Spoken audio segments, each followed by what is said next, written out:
In 1995, a hiker's mysterious vanishing in the remote mountains of Oregon sparks speculation about a virus connected to the region's wildlife. During a hunting trip in the area, a young Blake Lovell and his stern father, Grady, spot a mysterious creature lurking in the forest, forcing them to take refuge in an elevated hunting blind. 30 years later, Blake lives in San Francisco with his daughter Ginger and his workaholic wife Charlotte. Like his now estranged father, Blake struggles with controlling his temper, putting a strain on his marriage. When he receives a death certificate for Grady, who went missing years ago, along with the keys to his childhood home, Blake decides to take a trip there in an effort to repair his relationship with Charlotte. Along the way, they encounter a local named Derek, who offers to guide them to the house. Disaster strikes when their truck crashes, leaving them hanging precariously in a tree. As the full moon rises, the tension becomes suffocating. Trapped in the wreckage, Blake orders Charlotte and Ginger to escape. Look through the window right there. You can do it. But before they can, a spine-chilling howl echoes through the night.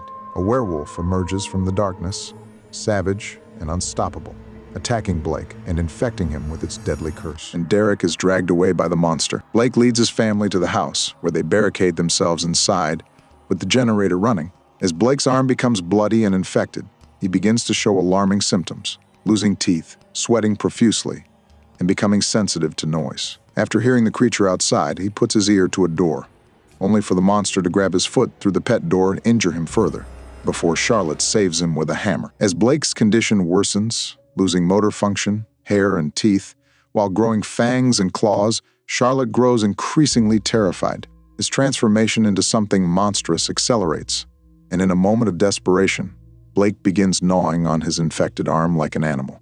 Charlotte finds a rundown car outside and manages to jumpstart it, but before they can escape, the creature smashes the windshield, forcing them to seek refuge atop a greenhouse.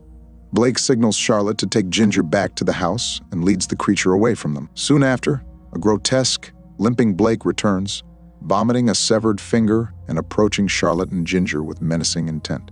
Realizing the danger, Blake attempts to leave, but the creature breaks in and attacks them. In a desperate struggle, Blake kills the monster by biting its neck. He then recognizes a tattoo on its arm. The creature is his father, Grady, now infected. Blake, now nearing the final stages of his transformation, runs outside. Unable to control himself, he begins attacking his family. They flee to a nearby barn, with Blake following them using his enhanced night vision. He is caught in a bear trap set by Charlotte and chews off his ensnared foot to continue his pursuit. Charlotte and Ginger hide in a hunting blind as the sun rises. Blake climbs up, but Charlotte points a rifle at him.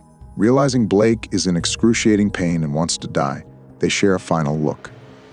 As Blake lunges at them, Charlotte fatally shoots him. They comfort the dying Blake before walking out of the forest, gazing at the beautiful valley he once described as a child.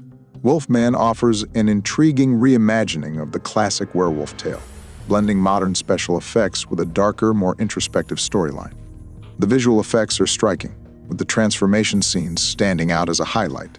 However, the film stumbles in pacing, often feeling overly drawn out in its narrative. While the lead performance delivers a gritty portrayal, some character motivations remain underdeveloped, and the dialogue can feel cliched at times. Fans of the genre might appreciate its atmospheric tension, but it may leave others craving a bit more substance and coherence.